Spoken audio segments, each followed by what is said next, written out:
Welcome to the Emotional Eating Unwrapped podcast. I'm your host, Alana Kessler, an emotional eating and weight loss coach for women looking to fall in love with eating, create healthy attachments with food, and lose weight sustainably.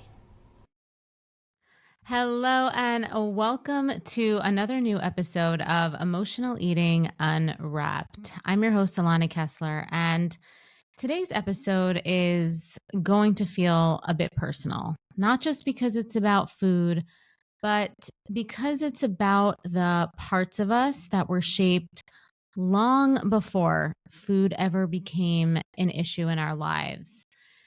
Today, we're going to be talking about the roles that we inherited even before we knew they were roles. We're talking about the expectations that you may have absorbed, not because someone said them out loud, but because you intuited them, you felt them deeply, consistently. And if you're someone who felt like food is your only escape in this moment in time, as an adult woman, if you've ever had the experience where you've had a heightened emotional experience at work or on the subway or in your car, and the next thing you do is you go to a gas station and you get a snack and you sit there in your car and eat it, right? If you've ever binged in secret after holding it together after a long day for everyone else, right? If you've ever gone to food and used food as an outlet, right? As a secret, then I want you to know that this episode is for you. Because this episode, we've talked about, eating in secret before and binging, but this episode specifically is about the invisible job that you never signed on for, you never applied for, you never said, yes, this is me, this is what I want. And it's about understanding that healing from emotional eating, healing from that feeling of compulsion with food, feeling like the food noise is in your head 24/7, the constant negotiations that you're having with food, with eating, healing that is more than just changing what's on your plate. It's more than just changing the substance that is food. What healing is releasing the role that you were never meant to carry. Okay? It's one of the pillars of healing. Okay? It's one of the pillars of healing. It's releasing that job, that role that you never signed up for, you never agreed to, and you're most likely not meant to be carrying. And so many women, if you're listening to that and you're like, yeah, maybe that is me, like, and you're kind of starting to awaken to the fact that things that you and ways that you behave on autopilot might be roles that you have subconsciously just accepted and are doing on autopilot, like I said. And so many women that I work with have been living their entire lives in an identity that they never consciously chose. Right? So maybe you're listening to this and you were the helper, the peacemaker, the manager, the coach, right? The organizer, the one who kept it together when everything was falling apart, right? Perhaps you felt like you needed to make it look like everything was great. Everything was on track. Right? You learned how to read the room before you ever learned how to connect to your own self. Right? Now we have a word for that. It's called hypervigilance. Right? You learn to anticipate other people's needs, soothe other people's emotions, and disappear your own emotions and needs. Right? We have a word for that now too. It's called codependence and enmeshment. Right? And the truth of the matter is you got good at it. Right? You got good at it and it became comfortable for you. right? Slowly your body, your mind started, your conscious mind started to file away maybe the disconnect that it might have felt when you were too young to even know you were disconnected. Right. And so over these years, you got so good at it that it became who you really thought you were. Right. The easy one, the reliable one. And not to say that maybe you're not that sometimes, right? Like you can be reliable and also sometimes not be reliable and still be someone who's reliable, right? You could have needs and not be someone who is needy, right? But suppressing these parts of you and taking on this role, it came with a cost. It continues to come with a cost. Because when your identity, when your self-value that you believe is your self-value in the world, and ultimately where you pull your self-worth, when you believe that to be tied to being good, being strong, being selfless, being needless, you learn very early on that your humanness is too much. Your needs are inconvenient. Your desires are a hassle. And that your hunger, whether that's for food, for rest, for love, for space, right? You learn that that is something that needs to be quieted or tucked away. Until you find a place to put all of that. And eventually over time, for those of us that are here listening to this episode and are in the sober eating world, whether that's in the mentorship or listening to this podcast, very often that place is food. And that's because food doesn't talk back. Food doesn't give us an energy back. Food doesn't have nonverbal communication that even if they don't say something, we feel it. Right? Like food doesn't have that. It doesn't judge. Right? It doesn't need you to perform. And so in a world where everything you do, your role is about being something for someone else, food becomes the only thing that's for you. Okay, food becomes the only thing that is for you. So let's talk about that moment. Right? Let's talk about that moment in time at the end of the day where everyone's been fed, emails have been answered, expectations have been met, you've made everyone feel good. Right? There's no more, stimuli coming at you. There's no more fires to put out. And suddenly it's just you. Suddenly it's just you with all of this energy and charge, combination of energy and charge, hypervigilance and exhaustion. And it just feels like a lot. And it feels kind of all mushed together. And no one's there. And there's the pantry, there's the fridge, there's the million of food apps on your phone, Uber Eats, Caviar, Seamless, DoorDash, right? So many. 1, 2, 3, click. And even though you might have told yourself earlier on, or maybe it was yesterday, or maybe, it was the starting over Monday mindset where you're not going to do it again. You do, but not because it's about hunger or there's something about the food, right? It's not even usually about the food. It's about having something that is yours. It's about taking action, engaging in something that's yours. It's about reclaiming a tiny piece, a tiny slice of autonomy in a life where everything else might feel borrowed, expected, or accounted for. Right? So that late night snacking, the zoning out in front of a movie with chips, right? Like where you feel like you can't just relax and watch a movie without also eating and doing, right? The moment where you say, screw it, right? It's your nervous system's way of saying, I need relief. I need out. I need a break from this role.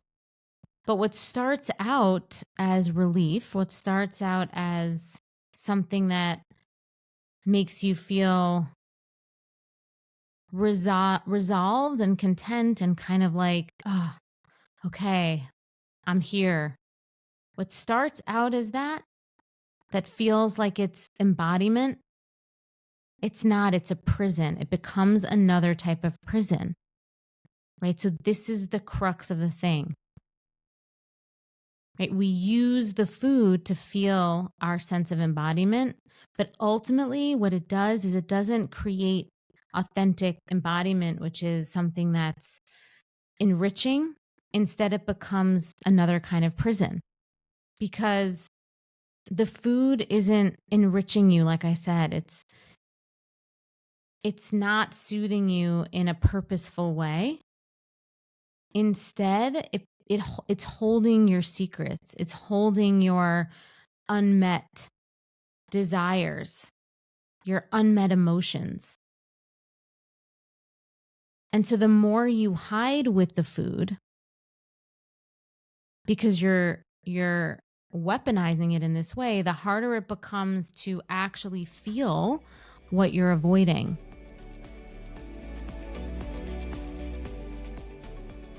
I remember what it felt like to be stuck in the cycle of emotional eating.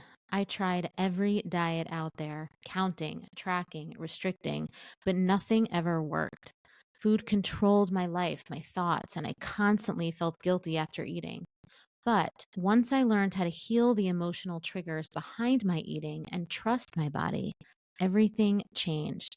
I stopped obsessing over food, the weight started coming off naturally, and I found real freedom in how I ate and lived. So, I created the Sober Eating year-long mentorship to help other women experience the same transformation.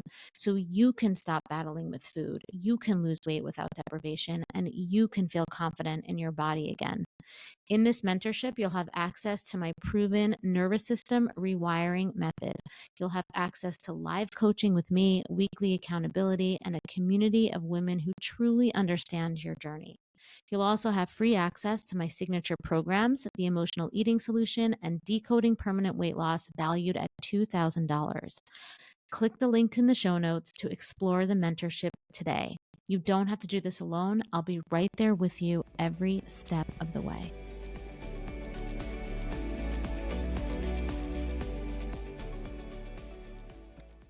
And then what happens is, after this episode, when it comes from this place, there's guilt that comes. There's shame that comes. And the more guilt you carry around what you eat, the more you are reinforcing this shame, right? The shame that made you reach for the food in the first place. And it is this loop, right? This is the loop. And if you're listening to this and, maybe it's feeling very close to home and, but I really wanted today to get in the moment of this loop, right? A lot of times I really only do this in the mentorship where we just get into someone's experience. So I really wanted to get the opportunity today to really bring us into this experience so you can really get inside it and realize that what happens in this loop and this feedback cycle is that this really fleeting moment of relief ends up keeping you stuck in captivity, right? It ends up keeping you stuck in captivity because you start to believe that the only way to feel peace is to sneak it in secret. You feel like you have to earn your enjoyment. You're only allowed to have it when no one else is looking, right? That's what this dynamic with food and eating is representing. But I want to offer something else? What if the food isn't the problem? Right? So a lot of times we focus on the food. It's like I have to take the Uber app off my phone. I have to you know, figure out a new way to eat. But do you see how this isn't about the substance of the food? It's really about your self-perception, your identity, and the fact that there's somewhere inside of you that believes that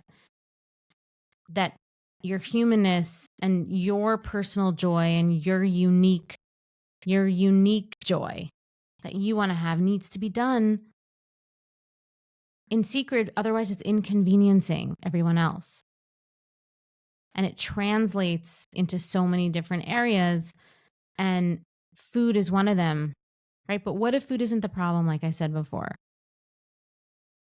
Right? What if the problem really is that you spent so many years of your life tending to other people's needs, being convenient for other people, and you've never really learned how to tend to your own while also being able to tend to other people's needs? Because this isn't like a binary thing. And I think that's where sometimes a lot of people get tripped up, right? This isn't a black and white thing. It's not like I take care of my needs or I take care of other people's needs, right? This is a interdependent situation. And it's a skill that, that you have to learn. This is a skill. It's like, how do I grow the capacity? So what you're doing now is you're shrinking the capacity. You're compartmentalizing the capacity. And therefore, the only space that's left for you is in secret.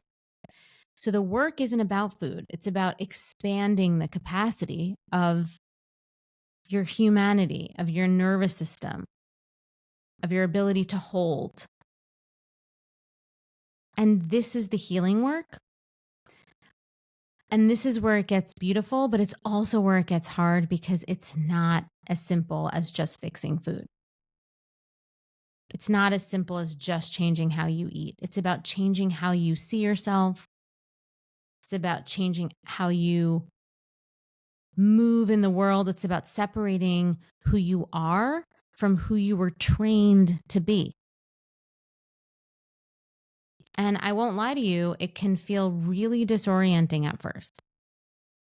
And there's going to be a huge part of you that is going to resist, right? Because when your identity has been built around, care, sacrifice, performing, holding it all together, learning to prioritize your own needs and your own kind of desires and your own messiness, right? I'm not talking about having clothes on the floor, but like your own humanness, your own wants. It can feel selfish and it can feel inconvenient and it can feel even dangerous. And it can expose you to feeling vulnerable and feeling judged or having a conflict. And these are things that our nervous systems, when they're not used to it, can feel really scary at first. But like any training, you have to start building up that friction in order to get stronger, right? The conflict becomes, good because that friction is creating strength, right? That feeling of discomfort is good because that friction is expanding your capacity. Okay, because your value and your worth is not measured by how little space you take up. It's not dependent on being easy or agreeable or low maintenance, right? The world isn't going to fall apart if and when you stop overfunctioning, right? And thinking 4 steps ahead. And so as you start to reorient your life, this is a life thing. So as you start to reorient your life, not around your role, but around your truth, you'll notice something unexpected, right? You'll start to eat differently, not because you found the perfect plan, not because you're forcing control, but because you're no longer using food to rebel or to rescue yourself. Okay, it's really important. And so learning that truth is the work, right? And that is the work that, I do with all the women I work with. It's figuring out your own truth and then building the blocks of expressing that truth and then embodying that truth and being that. And that's when you start to notice the unexpected, like I just mentioned. Right? You're creating a home within yourself. Right? And within that home, there's a lot of space, there's a lot of permission.